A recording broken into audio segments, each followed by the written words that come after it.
సంవత్సరాల నుంచి వికలాంగులుగా ఉన్నాడు. మరి అతను ఏజ్ ఎంతో మనకు తెలియదు కదా. ఆయన వయసు 38 కాదు, అక్కడ పడి ఉన్న కాలము 38. అది గుర్తు పెట్టుకోవాలి. సో ఎంత వయసులో వచ్చి అక్కడ స్వస్థ పొందాలని ఉన్నాడో ఏమో మనకు తెలియదు. కానీ ఆయన పరిస్థితి చూస్తుంటే దగ్గరగా ఇశ్రాయేలీయులు 40 సంవత్సరాలు అరణ్యయాత్ర చేసినట్టుగా మనకు అక్కడ కనబడతా ఉంటుంది అనమాట. 6వ అధ్యాయంలో మనం చూస్తే ఎరిగి అనేటువంటి మాట, యేసు వాడు పడి ఉండుట చూచి వాడు అప్పటికి బహుకాలం నుండి ఆ స్థితిలో ఉన్నాడని ఎరిగి అనే మాటని ఒకసారి రౌండ్ అప్ చేసుకోండి. 5వ అధ్యాయం యోహాను సువార్త 6వ వచనంలో ఉన్న ఈ మాట, ఆయన సహజాతీతమైనటువంటి జ్ఞానం ఏదంట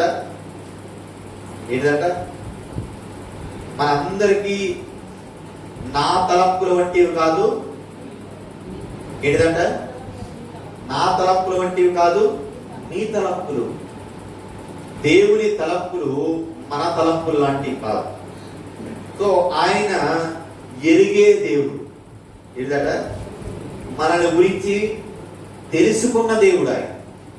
నీవెవరో అర్థమైన దేవుడు ఆయన. అర్థమవుతుందా? అలాంటప్పుడు మనం కూడా ఏం చేయాలంటే మన జీవితాల్లో ప్రభువుని ఎరగటం కావాలి. ఆయన మనల్ని ఎరగటం ఎంత ముఖ్యమో మనం కూడా తిరిగి ఆయనని ఎరిగిన వారంగా తయారు కావటం, ఆయన సొత్తైన ప్రజలుగా సిద్ధపడటం చాలా ముఖ్యమైన సంగతి. ఆయన మనం అక్కడ చూస్తున్నాం, ఆయనకి కావాల్సింది అక్కడ ఏంటి అంటే స్వస్థత. 38 సంవత్సరాలుగా జరగనటువంటి ఒక అద్భుతం మాటల్లో వర్ణించలేదు కదా. ఈ రోజున ప్రభువు కూడా దాని కాల్ లిమిట్ ఏం లేదు. అర్థమవుతుందా? 38 సంవత్సరాలు కోనేటి కొట్టిన పడి ఉన్నవాడికి కార్యం చేసిన దేవుడు మీ జీవితాల్లో సంవత్సరాలు పేరుకుపోయినాయి అంతే. 38 ఏళ్ళు ఏం కాల. అర్థమవుతుందా? 38 ఏళ్ళు ఏం కాల. ఆయన దగ్గరికి తీసుకొస్తే ఆ సమస్యకు ఒక సమాధానపూర్వకమైన పరిష్కారాన్ని ఇవ్వగలిగిన వాడు యేసుక్రీస్తు ప్రభువు. అందుకని ఏం చేశాడు ఆయన? ఇన్స్టెంట్ స్వస్థత కలిగిందంటే చెప్పుకున్నాడు ఆయన బాధ. అయ్యా, నీళ్ళలో పడుతున్నా, కదిలింపబడినప్పుడు నన్ను కోడి నీటిలో దించడానికి ఎవరో నాకు చేయలేదు. ఏంటిదంట? దిగే లోపల వాళ్ళు ఇదైపోతున్నారు. తన కష్టం చెప్పుకున్నాడు. 38 సంవత్సరాల బాధ అంటే మామూలు బాధ కాదు. మరి ఆయన ఏజ్ ఎంతో నాకు తెలియదు. మేబీ 20 ఏళ్ళ నుంచి ఉన్నాడు. 20 సంవత్సరాలు అనుకోండి.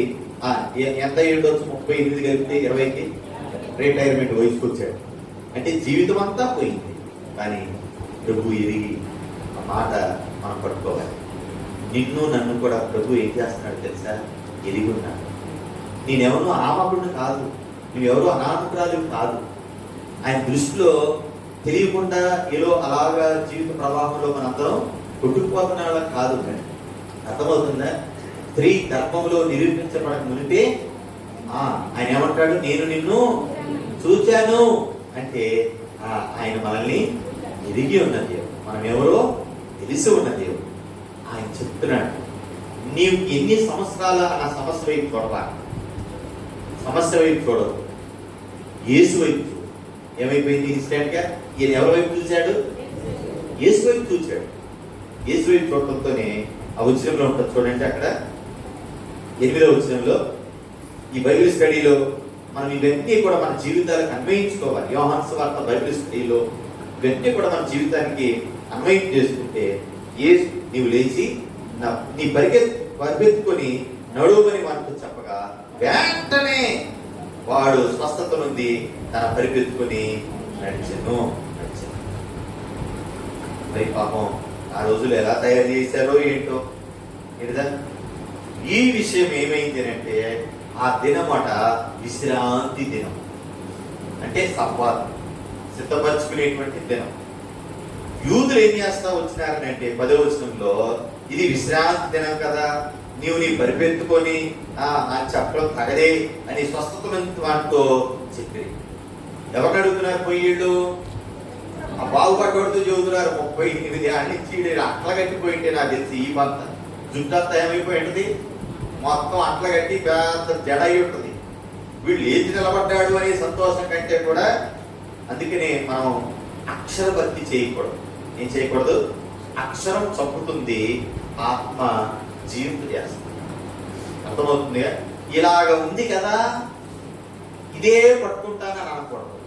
అక్షర భక్తి చేయొద్దు, ఆచరణాత్మకమైన భక్తిని చేయాలి. ఇక్కడ వీళ్ళు అదే పట్టుకున్నారు, అక్షర భక్తిని. ఏంటిది అక్షర భక్తి? విశ్రాంతి దినమున పాత నిబంధన గ్రంథంలో మనం చదివాం, ఏ పని చేయకూడదు అనే మాట పట్టుకున్నారు, అక్షరంగా పట్టుకున్నారు. అలాగా ఏంటండి, యేసుక్రీస్తు ప్రభుల వారు వచ్చిన తర్వాత కృపాకాలం ఆరంభమైపోయింది, కొత్త నిబంధన కాలం ఆరంభమైపోయింది. పాత నిబంధన కాలంలో ఉన్న ఆ మాటను పట్టుకుని వీళ్ళు ఏమంటున్నారంటే, అందుకు వాడు నన్ను స్వస్థపరిచిన వాడు నీ పరిగెత్తుకుని నడవమని నాతో చెప్పినాను.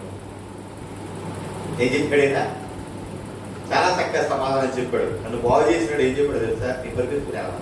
నువ్వు ఎందుకు పరిగెత్తుకెళ్ళావు? ఈ రోజున ఎలా ఉన్నాయి అంటే, సమాజంలో చిన్న చిన్న సిల్లీ థింగ్స్ కే చాలా దూరం విరోధాలు పెంచుకునే పరిస్థితి అయిపోతాం. గత వారం ఇక్కడ అదే పట్టుకుంటున్నారు, అక్షరాన్ని పట్టుకుంటున్నారు అంతే. వాడు స్వస్థత పొందాడు, 38 సంవత్సరాలు వాడు బాగుపడ్డాడు, అట్లా కట్టినోడు లేదు తిరిగాడంటే సంతోషం లేదు. కానీ ఏం పట్టుకుంటున్నారంట? అది పరిస్థితి. సో ఆయన ఏమన్నాడంటే, ఆయన చెప్పాడు, నేను పరిగెత్తుకుని వెళ్ళిపోయాను, నాదేం లేదంటూ తప్పిపోయింది. కొత్త పొందినోడు బాగానే ఉంటాడు, లేచి నీ పరిగెత్తేళ్ళు అన్నాడు మీద పడ్డది సీటీ.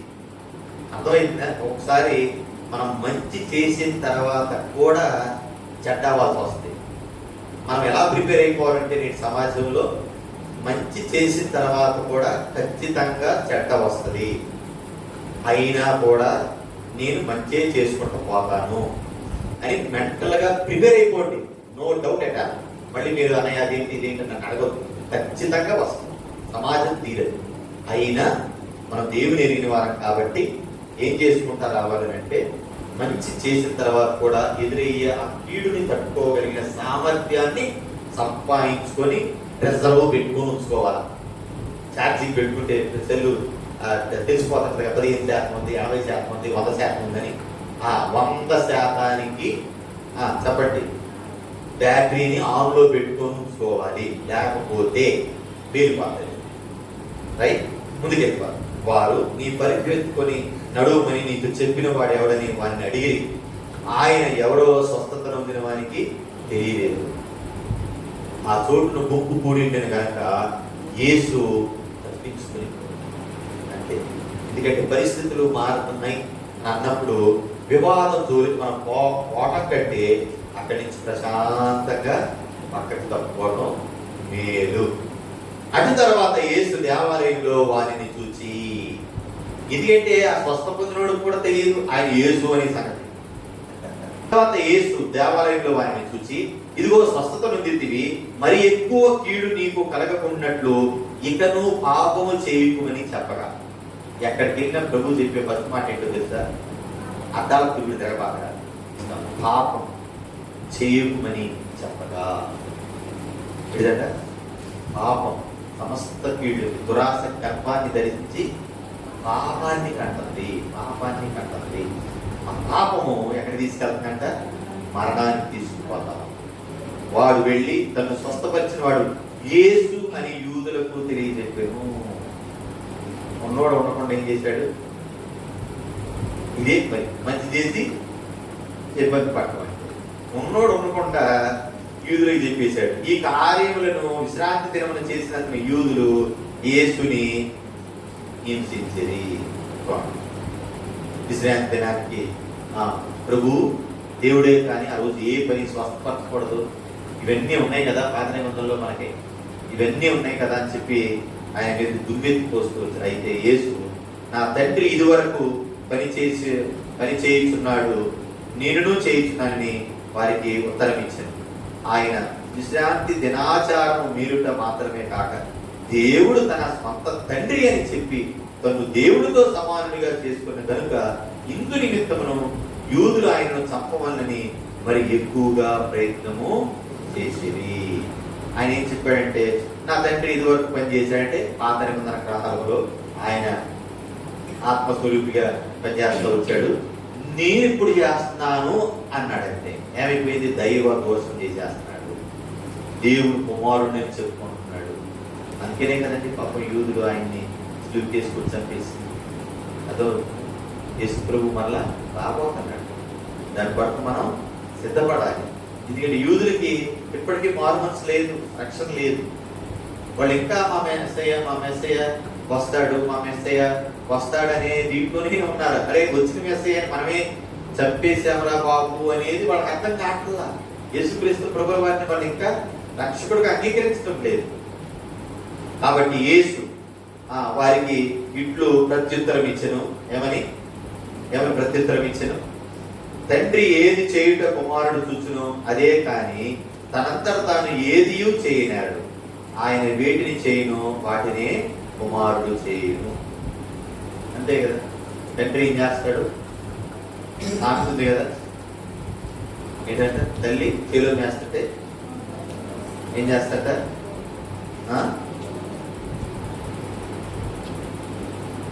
దూడ అంతే. ఆయన అక్కడ చూశాడు. ఏంటంట? ఆయన ఎప్పుడున్నాడు? సృష్టి నిర్మాణం జరగకముందే ఉన్నాడు యేసుక్రీస్తు ప్రభుల వారు. గుర్తుపెట్టుకోండి. ఆయన భూమి మీద పుట్టిన తర్వాత యేసుక్రీస్తు ప్రభుల వారుగా రాలా. ఎక్కడున్నాడంట? సృష్టి అంతటికి ముందుగానే త్రియేక దేవునిలో ఆయన కూడా ఒక భాగమై ఉన్నాడు. అందుకని ఆయన చెప్తున్నాడు, నా తండ్రి ఏం చేశాడో ఆ కార్యాన్ని నేను చేస్తున్నాను తప్ప నా అంతటి నేను చేయటం లేదు. తండ్రి కుమారుని ప్రేమించుచు తాను చేయు వాటి నెలను ఆయనకు అగపరుచుతున్నాడని మీతో నిశ్చయముగా చెప్తున్నాను. మరియు మీరు ఆశ్చర్యపడినట్టు వీటికంటే గొప్ప కార్యములను ఆయనకు అగపరచును. ఏం చెప్తున్నాడు? తండ్రి దగ్గర నేను ఏదైతే చూసి వచ్చానో ఆ కార్యాలు నేను చేస్తున్నా. అవే కాదు సుమా, ఇంకా ఆశ్చర్యకరమైన కార్యాలు మీరు చూస్తారు. ఏం చూస్తారని చెప్తున్నాడు ఆయన? ఇంకా ఆశ్చర్యకరమైన కార్యాలు మీరు చూస్తారు అని చెప్తున్నాడు.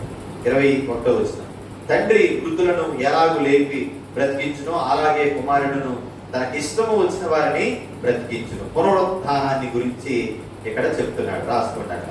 దీని గురించి తండ్రి వృద్ధులను ఎలాగూ లేపి అంటే వెరీ నెక్స్ట్ ఒక సంఘటన జరిగింది. చెప్పండి, ఎవరిని లేపాడు యేసుక్రీస్తు ప్రభుల వారు?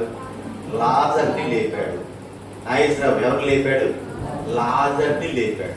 అది చెప్తున్నాడు ఆయన. మీరు ఈ సింపుల్ చూస్తున్నారు, స్వస్థత చూశారు, అసలు చచ్చినప్పుడు కూడా బతుకుతారు. నా తండ్రి చనిపోయిన వారిని సైతం లేపాడు. ఆయన కుమారుడిగా నేనేం చేస్తానంటే నేను కూడా బ్రతికిస్తాను. తండ్రి ఎవరికి తీర్పు తీర్చాడు కానీ 22వ వచనం, తండ్రిని గణపరచినట్లుగా అందరూ కుమారుని గణపరచవలని తీర్పు తీర్చుటకు సర్వాధికారము కుమారునికి అప్పగించి ఉన్నాడు. కుమారుని గణపరచని వాడు ఆయనను పంపిన తండ్రిని గణపరచడు. దేవుని యొక్క ప్రత్యక్షత, దేవుని యొక్క ప్రతినిధి, అధీకృతమైనటువంటి ఆథరైజ్డ్ డీలర్ అని పెట్టుకుంటారు. చూసారు ఎక్కడైనా మీరు? ఎవరు పడితే ఆ దగ్గర మీకు కొనకూడదు. ఏం రాసుంటారు? ఈ ఎరువులు కొనాలి అంటే ఏంటంటే ట్రిప్కో ఎరువులు కొనాలి అంటే దానికి ఆథరైజ్డ్ డీలర్లో నేనే అని పెడతా ఉంటారు. సో ఈయన ఈ లోకానికి ఆథరైజ్డ్ అంటే అధీకృతమైనటువంటి సందేశకుడిగా వచ్చాను, దేవుని ప్రతినిధిగా వచ్చాను, ఆయన వాక్కుని అందించేటువంటి వాడిగా నేను వచ్చాను అని చెబుతూ, నేను దేవుని ప్రతినిధిని నాయన, నా తండ్రి మాట ఏదైతే నాకు చెప్పాడో నేను మీకు చెప్తాను. సో మీరు నన్ను గౌరవిస్తే నా తండ్రిని కూడా మీరు గౌరవించినట్లే అని ఈ వచనం యొక్క అర్థం మనకి తెలియజెప్తుంది. 24, నా మాట విని నన్ను పంపిన వారి యందు విశ్వాసం ఉంచువాడు నిత్య జీవము గలవాడు, వాడు తీర్పులోనికి రాక మరణములో నుండి జీవములోనికి దాటి ఉన్నాడు. చాలా ప్రాముఖ్యమైన మాట అండి.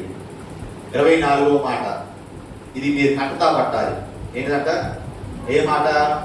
నా యందు విశ్వాసముంచు, నా మాట విని నన్ను పంపిన వాని యందు విశ్వాసముంచువాడు నిత్య జీవం కలవాడు. వాడు తీర్పులోనికి రాక మరణంలో నుండి జీవములోకి దాటినాడని మీతో నిశ్చయంగా చెప్తున్నాను. అది ప్రభు మాట వినటం వాళ్ళు ఏం చేస్తారంటే ఆ తీర్పులో నుండి మనల్ని తప్పిస్తుంది.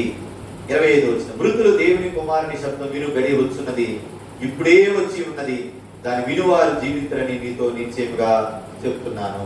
ఇదిగో నా మాట ఏంటంటే, నా మాట మృతులు దేవుని కుమారుని శబ్దం వినే గడి వచ్చింది, ఇప్పుడే వచ్చింది, దాన్ని వినేవారు జీవిస్తారు, దాన్ని వినేవారు జీవిస్తారు అంటే మనకి ఇక్కడ మనకి మాట గుర్తు రావాల్సిందంటే యేసయ్య గ్రంథం 37వ అధ్యాయంలో ఒక మాట ఉంది. మృతులు ఏమయ్యారట అక్కడ, ఎండిపోయిన ఎముకల్లారా అనే పాట ఉంది కదా, అదే అనమాట. ఈ యేసయ్య గ్రంథం 37వ అధ్యాయం తీబాకండి, అక్కడ రాసుకొని తర్వాత చదవండి దాన్ని. అక్కడ మృతులమైనటువంటి ఎముకలతో దేవుడు తన ప్రవక్త అయిన యేసయ్య ద్వారా ప్రవచించినటువంటి ప్రవచనం ద్వారా వారు ఎలాగ పునరుద్ధానం చెప్తూ వచ్చారో నా మాట ద్వారా కూడా మృతులు ఏమవుతారట, జీవిస్తారు, జీవిస్తారు, బ్రతుకుతారు అనే మాటని ప్రభు చెప్తూ 26వ వచనం కొద్ద, తండ్రి ఎలాగూ తనంతట తానే జీవము కలవాడై ఉన్నాడో అలాగే కుమారుడు తనంతట తానే జీవము కలవాడై ఉండుటకు కుమారునికి అధికారము అనుగ్రహించెను. సో దేవునికి ఎంతైతే అధికారం ఉందో, దేవునికి ఎంతైతే శక్తి ఉన్నదో, కుమారుడైనా నేను కూడా ఆ జీవమును కలిగి ఉన్నాను, అధికారాన్ని కలిగి ఉన్నాను అని ప్రభు ఈ వచనంలో తెలియజెప్తున్నారు. తర్వాత మరియు ఆయన మనిషి కుమారుడు కనుక తీర్పు తీర్చుటకు అధికారము అనుగ్రహించెను. దీనికి ఆశ్చర్యపరపడి ఒక కాలం వచ్చుతున్నది, ఆ కాలంలో సమాధుల్లో ఉన్న వారందరూ ఆయన శబ్దం విని, ఈ మాట కూడా చాలా ముఖ్యం, 29వ మాట ఎన్ని జరగబోయే సంఘటనలు చెప్తున్నాడు ప్రభు. ఏంటంట, యేసు క్రీస్తు ప్రభుల వారి శబ్దం విని సమాధిలో ఉన్న వారంతా ఏమవుతారట, తిరిగి లేస్తారు. మన ఈ ఊరి చివరున్న సమాధులు కట్టకుండా భూమిలో పాత పెట్టిన వారు, అలాగే మీకు డౌట్ రావచ్చు, మరి సమాధి చేయకపోతే ఏంటి, సముద్రంలో చచ్చిపోయి ఉంటారు, ఏమంట విమానంలో కాలిపోయి ఉంటారు, మరి వాళ్ళ పరిస్థితి ఏంటి అంటే ఆకాశము, భూమి, సముద్రం వారిలో ఉన్న మృతులను అభివృద్ధి. మీరు ప్రకటనలో చదివితే ఈ వివరణ ఉండదు అనమాట. మరి సమాధి ఎదుగు అయ్యారు, మరి ఆ పరిస్థితి ఏంటి అని అంటే వీటన్నిటికీ దేవుడు పంచభూతాలకి వారిలో ఆయన ఎందుకు విశ్వాసం ఉండి మృతులైన వారి మృతులను అప్పచెప్పమంటాడు. ఆ రోజు నాకు లెక్క అప్పచెప్పేశారు. 29వ వచనం, మేలు చేయవారు జీవ పునరుద్ధానమును, కీడు చేసిన వారు తీర్పు పునరుద్ధానమును బయటకు వస్తారు. అదేనమాట, మేలు చేస్తే జీవ పునరుద్ధానం, జీవం దేనికి వెళ్ళిపోతాం, ఎటర్నల్ నిత్య జీవంలోనికి వెళ్ళిపోతాం మేలు చేస్తే. అందుకనే మీకు దేవుడు ఒక అవకాశం ఇచ్చాడు. ఈ ఆగాలి ప్రభుతో మిమ్మల్ని జత చేసేసి మేము అలాగే చిత్తం ప్రభు అని దాసుడు ఆలోచిస్తున్నాడని చెప్పి చేతులు కట్టుకొని మీ ఇద్దరు ఒక అనుబంధంలో ఉంటే చూసి ఆనందించాలనుకునేవాడు. మాకు అనుబంధం కోసం ప్రభు యొక్క అనుబంధాన్ని తాకుట్టు పెట్టడానికి సిద్ధపరిచే పరిచర్యలు కావాలి. మీరు ప్రభు ఒక మంచి అనుబంధంలోనికి రావాలి. ఏం కావాలి, ప్రభు స్వారూప్యంలోనికి మీరు రావాలి. ఆ వచ్చినప్పుడు రేపు ఆదివారం పోటీలు పడి సాక్ష్యం చెప్తారు. అలాగే రేపు ఆదివారం మైకి పునరుత్థానానికి పోతారు. మీరందరూ కూడా జీవ పునరుత్థానానికి పోవాలని ఈ సేవకుని యొక్క హృదయ వాంఛ. మేలు చేయటం ద్వారా పోతాం, ఏం చేయటం ద్వారా, మేలు చేయటం ద్వారా పోతాం. కాబట్టి దేవుడు ఈ నెల మనకి ఇచ్చిన ఆ అంశంతో మంచి మాదిరిని చూపించే ఒక సంఘ బిడ్డగా సిద్ధపడి ప్రభు చేత వాళ్ళ దేశని మనందరము అనిపించుకుంటూ కాక ప్రార్థన చేసుకుంటాం. పరిశుద్ధ సర్వాధికారి సర్వశక్తి మంతుల యోహాను సువార్త 5వ అధ్యాయంలో ఈరోజు మేము నేర్చుకుంటాం.